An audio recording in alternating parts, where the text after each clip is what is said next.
Welcome back to another episode of Rock Boys Football. Shane Beamer, the South Carolina Gamecocks, at least to me, had one of the more fascinating spring practice windows that we saw across the country. Now, what made it so fascinating is you saw a lot of young talent coming into this program and immediately kind of skyrocket up the depth chart. You also saw some really intriguing position changes. Like you're sitting here looking at this South Carolina depth chart and saying, looks pretty dang different from the depth chart that we thought we had going into spring practice. Obviously, made some spring transfer portal additions as well. Want to get into, kind of where this depth chart, where this roster sits going into 2025. And I want to start with kind of my broad opinion around this South Carolina team in terms of what we see on paper going into 2025. And that is, I think the national media is probably going to make a really big deal about some really good football players moving on from this program. A couple guys at linebacker, Nick Amonari at safety, TJ Sanders in the middle of that defensive line. And yeah, it's not a shot at those guys. Like those football players were good and were a large part of that dominant South Carolina defense we saw in the 2024 year. But what I want to stress here is that I feel like there's a lot of players that, the national media is probably not familiar with right now that you're probably going to be very familiar with come the middle of October.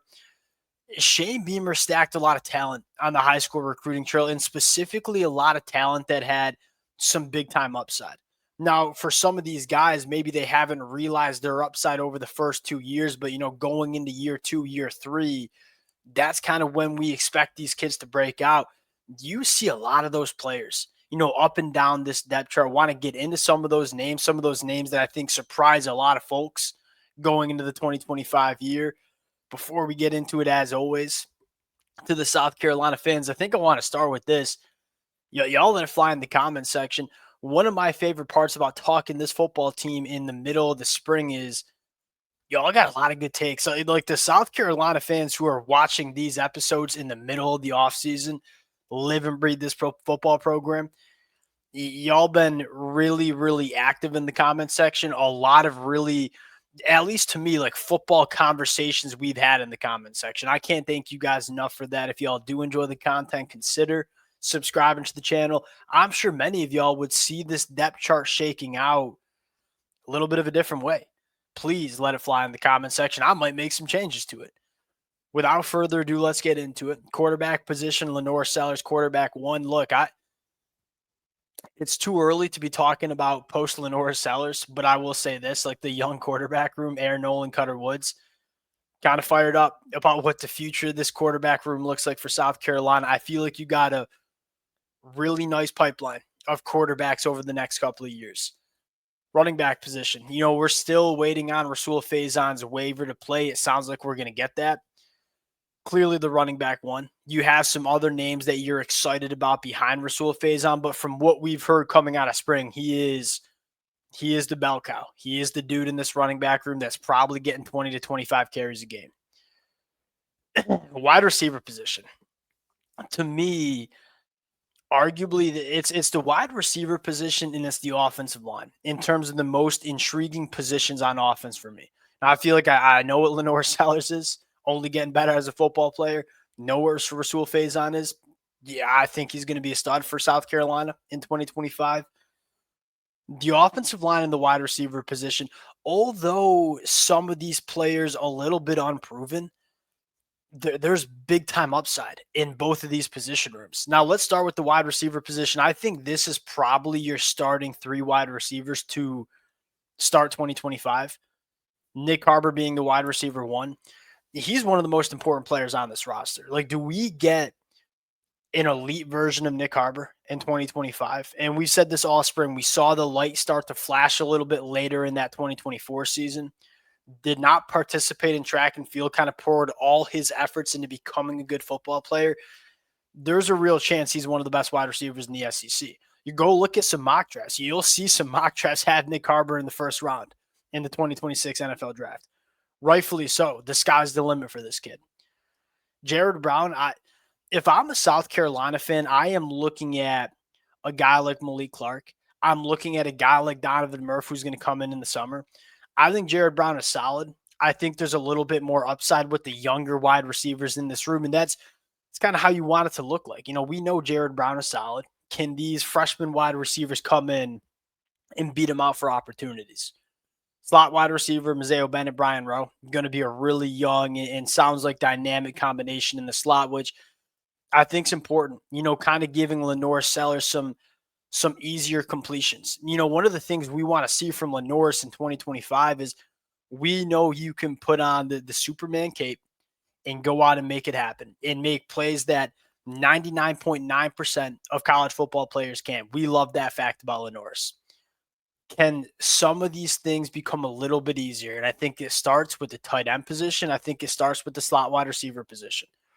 Short intermediate route concepts, creating separation, giving Lenore some easy access throws for this South Carolina offense to just develop a little bit more rhythm in 2025. Look, that South Carolina offense, especially in November, was extremely explosive. Like Lenore Sellers could make some things happen that a lot of people can't. I think the next step for this offense as a whole is just being a little bit more efficient on the offensive side of the football too, not just being reliant on Lenore Sellers being a Superman. Michael Smith, really excited for him going into fall camp. Like year 2 tight ends, that's when they normally put it together. Didn't get to see him in spring. This program loves Mike Smith and what he can bring. Offensive line. Again, to me, this is you want to ask me why I'm so high on South Carolina. I think this can be the best offensive line South Carolina has had since Shane Beamer's been there. I get that South Carolina fans are a little bit hesitant to buy in because it's been choppy at times up front. You talk about all the young talent that South Carolina has stacked on the recruiting trail. A lot of it's on the offensive line. Josiah Thompson, year 2. Tree Babaleta kicking into guard. I think he can be an elite guard. Like, this is what I think your starting five is going to look like. Josiah Thompson at left, Tree Babaleta at left guard, Boaz Stanley, who it sounds like South Carolina loves at center. That left side of the offensive line has the chance to be really good for South Carolina in the 2025 year. Then on the right side, Trevon Baugh, another guy that I think can be good at guard. Case and Henry at right tackle. There's depth. There's young talent. Like to me on paper, like this offensive line checks a lot of boxes. Can it play the way I think it's capable of in 2025? That's the storyline. It's the most talented, most complete offensive line Shane Beamer has had. Can we manufacture that on the football field? We know South Carolina is going to be good because you have a quarterback like Lenore Sellers, right? When you have an elite quarterback like Lenore's, you're going to be a good football team. How good can South Carolina be? The young talent in both the wide receiver room and on the offensive line, how good are they going to be? If they're good, this team's going to be really damn good. Now, going over the defensive side of the football, I think Shane Beamer did a really good job in the portal. Like, we came into the portal saying, I should say the spring portal, and saying, got to get a body in the middle of the defensive line, got to get a body or two out there on the edge. That's what South Carolina did. Now, the bigger concern for me with South Carolina is stopping the run. I look at the pass rush and say, when you have a guy like Dylan Stewart, you're going to get after the passer at somewhat of a good level. He's just too good not to be a good pass rush unit as a whole. How good are we at creating negative plays and stopping the run? It was something that South Carolina was very, very good at in 2024. Do we have the bodies in the middle of the defensive line to hold up? Really, really important transfer portal additions to talk about. Like I look at Nick Barrett, Moncal Goodwin, and you've heard some good things about Moncal Goodwin going into 2025. I think you know what those two guys are, right? They're just going to be solid rotational pieces in the middle of the defensive line. The upside with this unit is Gabriel Brown-Laudindie finally being healthy, and can he be the 5-star player that we knew he was coming out of high school? And then Troy Pikes, really, really good freshman year, redshirt freshman year at Georgia Southern, only getting better as a football player. How good can Troy Pikes be immediately in the SEC coming from Georgia Southern? If that answers is he can be good, like kind of changes how you look at this South Carolina defense. Now, I know this team can get after the passer because I know Dylan Stewart can. I know Troy Pikes can. I'm confident that Desmond Yu going into year 3 will be able to. George Wilson coming from Campbell, former Florida State to Campbell, now to South Carolina.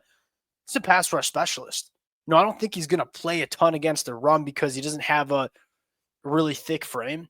long, juiced up edge rusher who can win in the pass rush. I think South Carolina is going to be just fine rushing the passer. How good are we against the run? Is the question, and that's kind of carries on to the linebacker room.